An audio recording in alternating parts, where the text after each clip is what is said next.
நாளொரு சிந்தனை நிகழ்ச்சிக்கு உங்களை வரவேற்கின்றேன். இன்றைய நாளொரு சிந்தனை நிகழ்ச்சியில் நான் சொல்லப்போவது காசாவை பற்றியது. நான் நினைக்கிறேன் இது காசாவினுடைய கடைசி வீடியோன்னு சொல்லி முதலாவது அவர்களுக்காக ஒரு நிமிடம் இரங்கலை தெரிவித்துவிட்டு அடுத்த காரியங்களுக்கு செல்லுகிறேன். இந்த காசா மக்கள்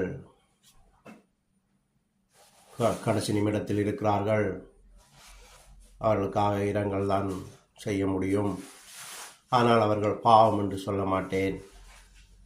ஏனென்று சொன்னால் அக்டோபர் 7 எல்லாருக்கும் தெரியும், ஹமாஸ் இஸ்ரேலை போய் தாக்கிவிட்டு அந்த பிணைய கைதிகளை பிடித்து கொண்டு வரும்போது இந்த காசா மக்கள் ஸ்வீட் கொடுத்து அல்லாஹ் பிறண்டு காத்தி அவர்களை வரவேற்றவர்கள், ஆர்ப்பரித்தவர்கள் அவர்களால் இன்றைக்கு இந்த நிலைமையில் இருக்கிறார்கள்.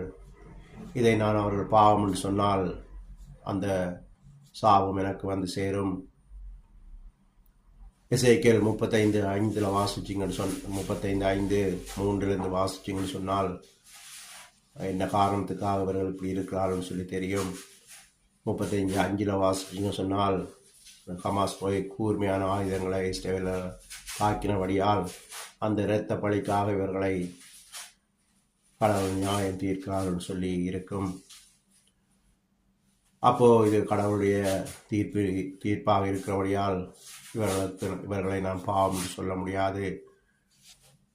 விதை விதைத்தவன் விதை அறுப்பான், வினை விதைத்தவன் வினை அறுப்பான் சொன்ன மாதிரி அவர்கள் செய்தது அவர்களுக்கு இன்றைக்கு அவாந்தர வழியாக காசா மாறப்போகிற கட்டத்துக்கு வந்திருக்கின்றது. எசேக்கியேல் 35 தப்பி வாசிச்சின்னு சொன்னால் என்ன காசான நிலைமை உங்களுக்கு தெரியும். அவாந்தர வழியாக இருக்கும். அந்த காசால யாரும் குடியிருக்க மாட்டார்கள். இனி அப்படியாக இருக்க போகிறது அந்த காசா. அதற்காகத்தான் நான் அவர்களுக்கு இரங்கலை தெரிவிக்கிறேன். அதோடு அவர்களை பாவம் என்று சொல்ல மாட்டேன். இது கடைசி நிமிடத்தில் இருக்கிறார்கள்.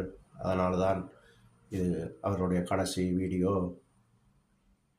அவருடைய நிலைமை, அந்த மக்களை நீங்கள் என்ன ஆவார்கள் என்று தெரியாது.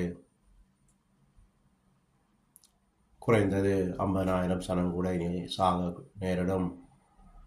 அதுவும் ஹமாஸ் சண்டையிடாமல் இருந்தால் சண்டை குறையும், இழப்பு குறையும். இல்லாவிட்டால் அவர்கள் சண்டை பிடித்தால் இழப்பு இன்னும் கூடுதலாக இருக்கும்.